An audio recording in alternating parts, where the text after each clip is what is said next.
to start or how should I put all these emotions?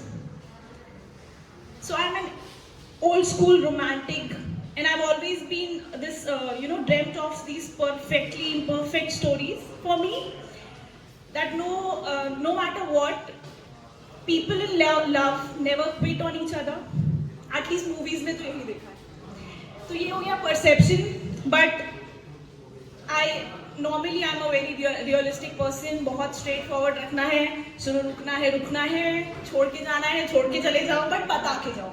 I need a closure. जाना है जाओ, बता के चले जाओ. So crushes हुए, मुझे किसी पे, किसी को मुझ पे, but कुछ serious नहीं हुआ. तो I was like भाई, set तो चल रही है life. यही है, और क्या चाहिए.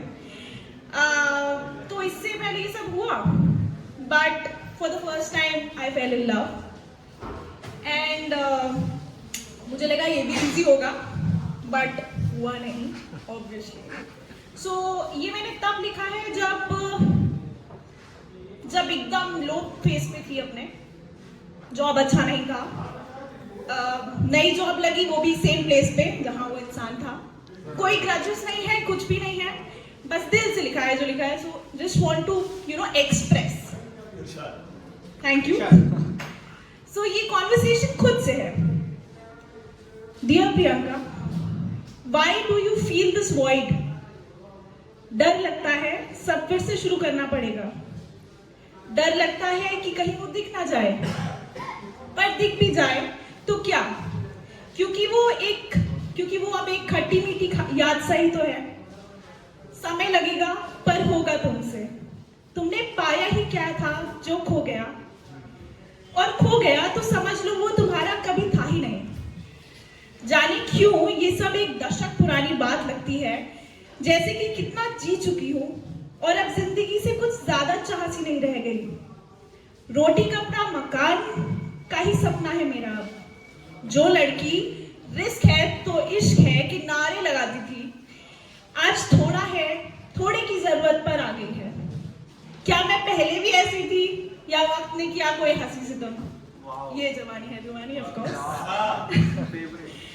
शायद लाइफ यही है, कभी अप्स तो कभी डाउन्स, लेकिन मैं हार नहीं मानूंगी, बस कोशिश करती जाऊंगी. ये जो समय है वो बस चलता रहता है, और चलते चलते जाने अनजाने कितना कुछ बता जाता है, पर हर पल कुछ बेहतरीन सिखाता है. बड़ा ही जिद्दी किस्म का है. हालत या व्यक्ति को तब तक तड़पाता है जब तक वो उसे छोड़ ना दे, क्योंकि वक्त को शायद ये पता है कि भविष्य में हमें उसकी जरूरत नहीं, या शायद ऐसे रिश्ते हमें कमजोर बना दे और हमें खुद ही अपनी वास्तविकता से दूर कर दे. यूं तो मैं बहुत से तर्क दे सकती हूँ कि ऐसा इसलिए हुआ क्योंकि ये होना था, या वैसा इसलिए हुआ, एक्सेट्रा एक्सेट्रा. लेकिन कभी कभी ये दिस शैल पास इतना इजी नहीं होता जितना हमें लगता है. बहुत सी बातें आती हैं दिलो दिमाग में, क्या वो सब पास आना, वो अपने सिर को मेरे गोद पर रख कर मुझसे कहना कि मैंने कभी इतना कंफर्ट और सेफ फील ही नहीं किया.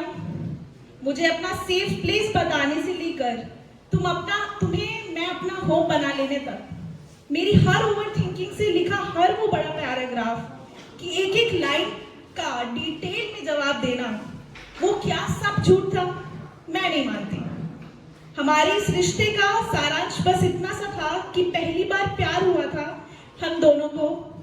जरा कच्चे थे हम इस गंभीर और पवित्र रिश्ते को संभालने में. दोनों में फर्क बस इतना सा था कि तुम्हें तुम्हारी आदतें ज्यादा प्यारी थी और मुझे तुम. समझ नहीं पाई कि रिलेशनशिप के भी कई मतलब होते हैं. एक वो जो तुम्हारा था, एक वो जो मेरा था, और एक तीसरा जो हम दोनों ने जिया. गलत कहते हैं लोग और गलत समझती थी मैं कि communication is the key to any successful relationship, but oh my god, I was so wrong.